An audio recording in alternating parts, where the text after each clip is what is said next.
Hola chicos. Okay, so I'm gonna be covering nouns and articles, sustantivos y artículos. This topic is found starting on page 12 all the way to page 16, if I'm not mistaken. Yes, 15, 16 is where number starts. That's the next topic. So let's go ahead and get started. When it comes to nouns, so persons, places, or things in Spanish, we have what we call grammatical gender.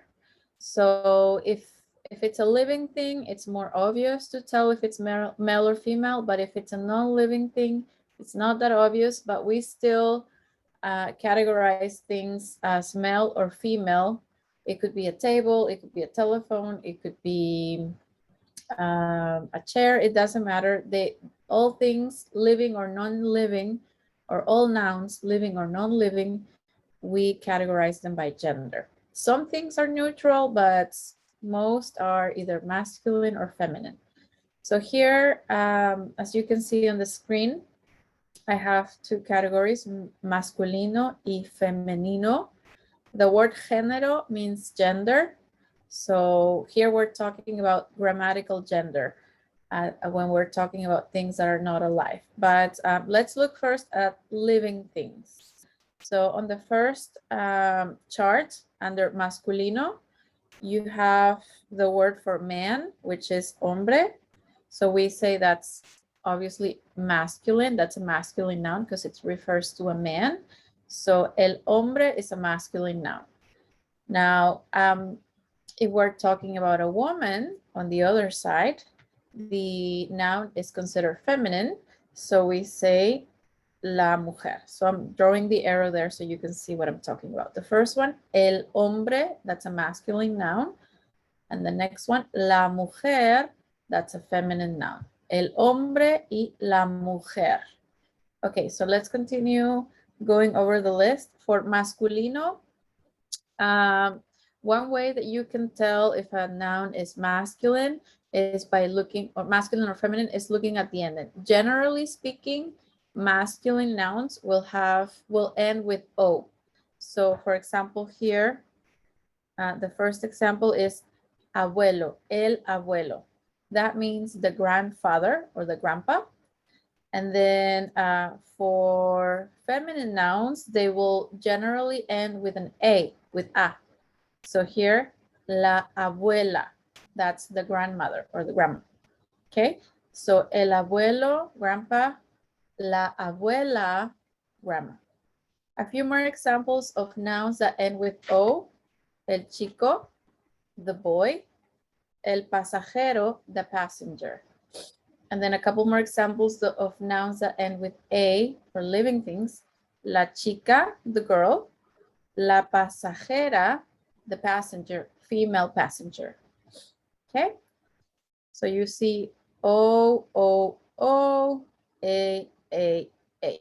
So that's an easy way to recognize the gender of a noun just by looking at the ending of the word. There are a couple more endings that we have in Spanish for nouns. Another one that we have is words that end with or, like for example, for this profession, professor. If it's a male professor, we say el profesor. If it's a female professor, we say profesora. So the or, you add an A at the end.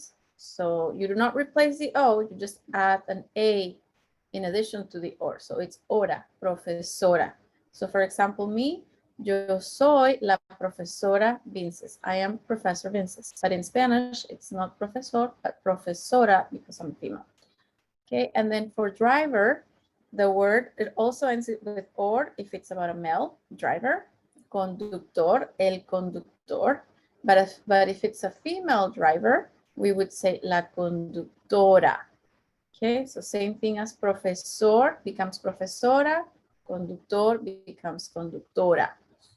We do not replace the O, we just add the A in addition to the or, okay, to the end. Now we also have words that end in ista Even though you see an A there at the end, a, ista, you should not assume that that's going to be feminine. Actually, it could be either or. So it's an ending that can be applied for males or females. So what you're going to be looking at here is the article, and we're going to be looking at articles in a little bit. But the article is the word the in this case. So the economist, if it's a male economist, we would say el economista. Now, if it's a female economist, we would say la economista. So same word, same ending. The only thing that changes is the article the. The in Spanish is el or la. Okay. So let's look at the next slide. Now we're going to be looking at things that are non-living things. So things that you cannot easily tell just by looking at them if they're going to female or male. They're just things like chair, table, notebook, dictionary, things like that. So let's look at that. A few examples of words that end in O and that are masculine is el diccionario, el cuaderno, el video. The dictionary, the notebook, and the video. A few examples of nouns that end with a and are feminine. La computadora, la escuela, la pizarra. The computer, the school, and the board, the chalkboard or the whiteboard. Okay. Then we have the ending ma for masculine. Even though you see a at the end and you're thinking feminine, it's not feminine. Okay. So usually words that end with ma, they are words from Greek origin and they're masculine. So a couple of examples here. El programa, el problema. The program, the problem. These are masculine words. Okay, and then words that end with sion, they are feminine words. So, or feminine nouns. So, la lección, la nación, the lesson, and the nation. These are feminine nouns. Okay. And then words that end in S, like autobús, the bus, are masculine as well. And the days of the week, we will go over the days of the week soon, but this is the first day of the week. El lunes, Monday, is also masculine. So the days of the week are masculine, all of them, all 7 of them. And then words that end in dat, like la nacionalidad y la comunidad, are feminine words, feminine nouns. La nacionalidad, the nationality, la comunidad, the community. Okay. Of course, we always have exceptions to the rules, excepciones. So here I have 3 words that are commonly mistaken. The word for map is mapa, the map, we say el mapa. You see an A at the end, so you might think feminine, but it's not, it's actually masculine. So el mapa.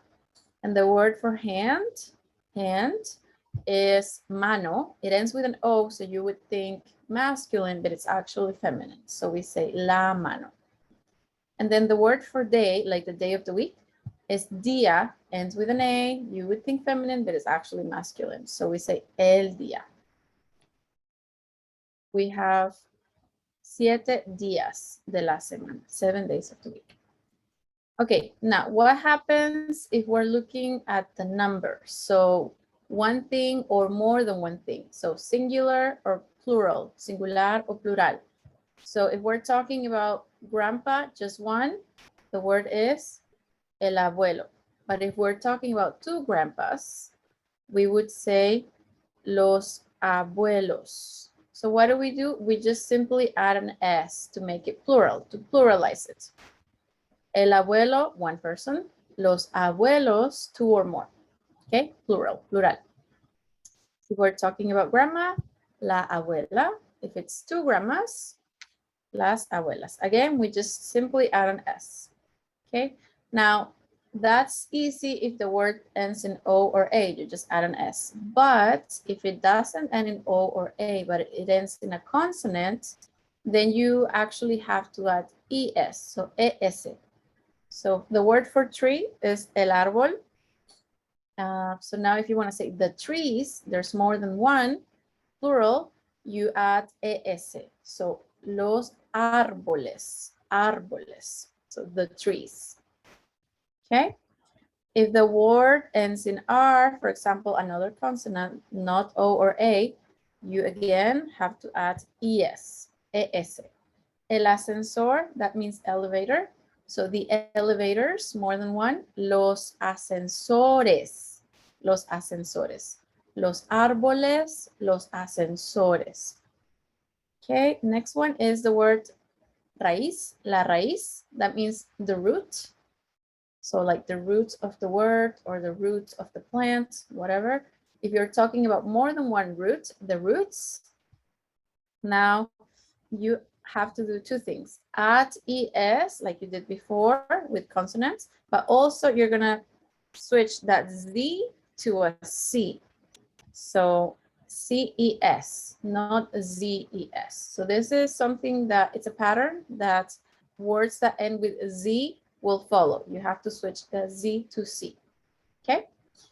If the word has an accent, so this little thing here, in the last syllable, and you're trying to make it plural, like this word here, which is la canción, it means the song.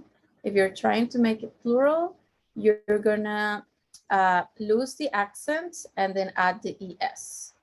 Okay, so la canción becomes las canciones, the songs, and you added ES and you lost the accent. There's no more accent. Okay, same thing, for example, with the word el autobús, the bus. It has an accent here over the U. If you're making it plural, so you're not talking about one bus, but more than one, two or more, you don't have an accent anymore, and you add the ES like you did with the words that end with a consonant, right? Now, what happens if you're talking about both male and female nouns in the same group? So here, la niña is the girl, el niño is the boy. Now you want to talk about the kids, the boy and the girl. You're going to go with the masculine. It's kind of sexist, but Spanish, it is kind of like that. You always, generally speaking, will go with the masculine noun. So los niños, it could mean the boys, or it could mean the boys and the girls in the same group, okay? It could be 99 girls, but there's one boy, then you have to go with the masculine noun. So los niños. Okay. And finally, you probably already guessed, but I will go over this, the articles. This is on page 14. So the word the. We actually have 4 words for the word the in Spanish. We looked at el for masculine nouns. So if we want to say the book, we say el libro. Now, if we're talking about a feminine noun, for example, pizarra, which is the board or whiteboard or chalkboard, it's a feminine noun. It ends in A versus O. We're going to say la pizarra, the board. We would never say el pizarra. That would be incorrect. Even though el means the, it only means the, or we only use it with masculine nouns. If it's a feminine noun, we have to use la. That's why it's important to know the gender of words, to know which one you're going to use, el or la. Oops, sorry. And if it's more than one, we're going to say los for masculine nouns. So more than one book, los libros. And more than one board, feminine, las pizarras. Okay. Now that's when you know about what you're talking about. So that's when we call it the definite article. So if I say open the door, you understand that I'm talking about specifically one door, maybe the front door or the classroom door, versus if I say open a door, you might be like, okay, which door? I'm not sure. It's indefinite. So that's when we start looking at this, okay? Indefinite. That's like open a door versus open the door, or an if it's a word that begins with a vowel, like an apple, I want to eat an apple, or some, if it's more than one. So here, it's not the book, but a book. I want to buy a book later today. Any book. I just want to buy a book because I want to read. Versus I need to buy the book, meaning, for example, the textbook for the classroom, specific. So un libro, that would be a book. If I'm talking about a board, let's say I need to buy a board or a whiteboard for my classroom. Una pizarra. It's feminine, so un becomes una. Now let's say that I want to borrow some books from the library, not just one, but a few. But it's not a specific group of books. It could be, just random books that I find that I may like and I may want to borrow. So some books, unos libros. It's masculine and it's plural, so I'm going to use unos libros. Okay, so some books. It would be incorrect to say I want to borrow un libros because libros is more than one. It's plural, so I need to use the plural. Okay, and then same thing. If I'm talking about pizarras, more than one board, it's a feminine noun. It's a plural noun, so I need to use unas. I need to buy some boards for the classroom in the college. Unas pizarras. Okay, so that is it, guys. If you have any questions, of course, you can send me an email. I'm happy to help. Okay, take care. Ciao.